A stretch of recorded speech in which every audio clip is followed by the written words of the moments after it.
Assalamualaikum warahmatullahi wabarakatuh. Perkenalkan, nama saya Zulfiar Ahmad, NIM 21089183. Di sini saya akan membacakan UTS dari mata kuliah Metodologi Penelitian Olahraga. Dengan soal yang pertama, jelaskan apa yang dimaksud dengan penelitian, jenis-jenis penelitian, dan variabel penelitian. Metodologi penelitian adalah suatu cara atau prosedur yang digunakan untuk mengumpulkan, menganalisis, dan menginterpretasikan data dalam suatu penelitian. Jenis-jenis penelitian. Yang pertama, penelitian deskriptif, bertujuan untuk memberikan gambaran atau menggambarkan suatu fenomena atau peristiwa yang sedang terjadi. Contohnya, survei atau penelitian khusus.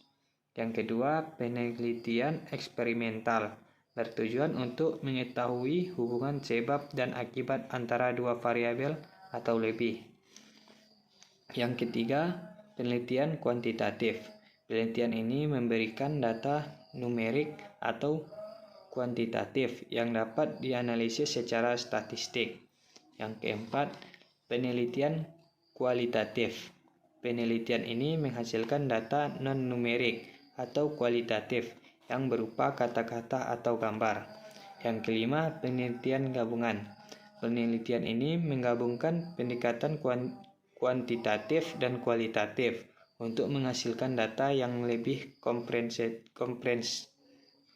komprehensif. Variabel penelitian adalah karakteristik atau aspek yang diamati atau diukur dalam suatu penelitian. Soal yang kedua, jelaskan apa yang dimaksud dengan masalah dalam penelitian dan bagaimana masalah yang baik untuk dilakukan penelitian. Masalah dalam penelitian adalah pertanyaan atau isu yang ingin dijawab atau dipecahkan melalui pengumpulan dan analisis data. Masalah penelitian haruslah terkait dengan topik penelitian yang akan dilakukan dan haruslah memiliki arti penting atau referensi untuk diinvestigasi. Masalah penelitian yang baik. Yang pertama, signifikasi. Masalah penelitian haruslah memiliki arti penting atau referensi untuk diinvestigasi baik bagi bidang akademis maupun praktis.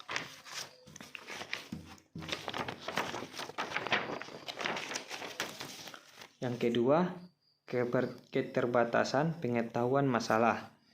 Penelitian ini harus terkait dengan pertanyaan atau isu yang masih belum terjawab atau belum sepenuhnya dipahami oleh para peneliti. Yang ketiga, fokus. Masalah penelitian harus difokuskan pada topik yang cukup spesifik atau jelas. Yang keempat, dapat diuji. Masalah penelitian harus dapat diuji melalui pengumpulan data empiris dan analisis data yang sistematis. Yang kelima, kelayakan. Masalah penelitian haruslah mempertimbangkan ketersediaan sumber daya dan waktu yang diperlukan untuk menjalankan penelitian tersebut. Berikutnya, soal yang ketiga. Sebutkan dan jelaskan bagaimana ciri-ciri karya ilmiah yang baik. Yang pertama, metodologi yang jelas. Karya ilmiah yang baik harus didasarkan pada metodologi yang jelas dan terdefinisi dengan baik, sehingga dapat memberikan kepercayaan kepada pembaca terhadap hasil yang diperoleh. Yang kedua, data yang valid. Sebuah karya ilmiah yang baik harus memiliki data yang valid, akurat dan tepat dan dapat diandalkan. Yang ketiga, argumentasi yang logis. Karya ilmiah yang baik harus memiliki argumentasi yang logis yang dapat diikuti oleh pembaca. Yang keempat, relevansi yang tinggi.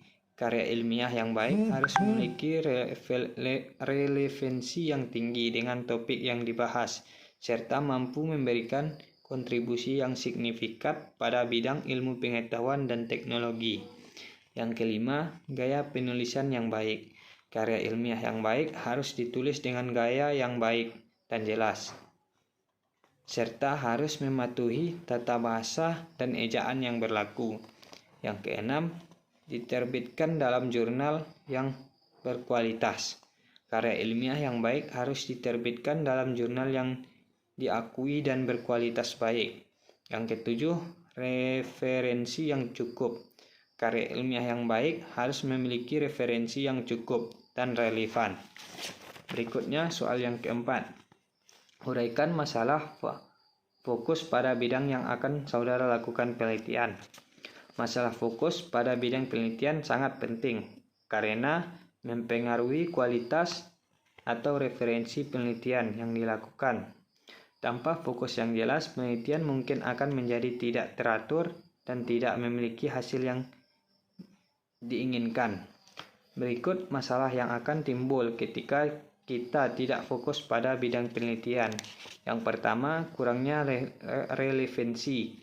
Yang kedua, keterbatasan sumber daya manusia. Yang ketiga, kelebihan waktu.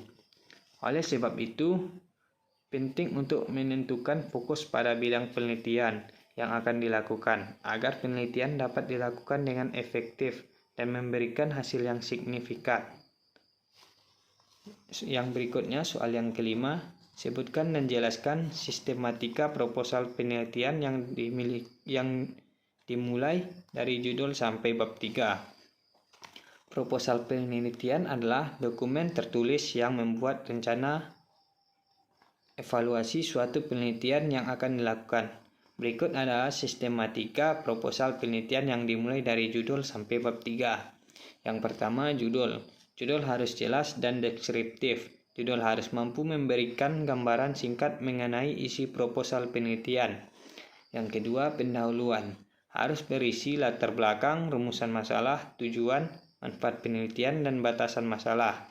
Latar belakang juga menjelaskan permasalahan yang akan diselesaikan dengan penelitian ini. Yang ketiga, tinjauan pustaka adalah ringkasan penelitian atau literatur terlebih dahulu yang relevan dengan topik penelitian. Yang keempat, metodologi adalah bagian yang menjelaskan secara rinci tentang bagaimana penelitian dilakukan, termasuk populasi dan sampel, teknik pengumpulan data, teknik analisis data, dan jadwal penelitian. Yang kelima, hasil dan pembahasan.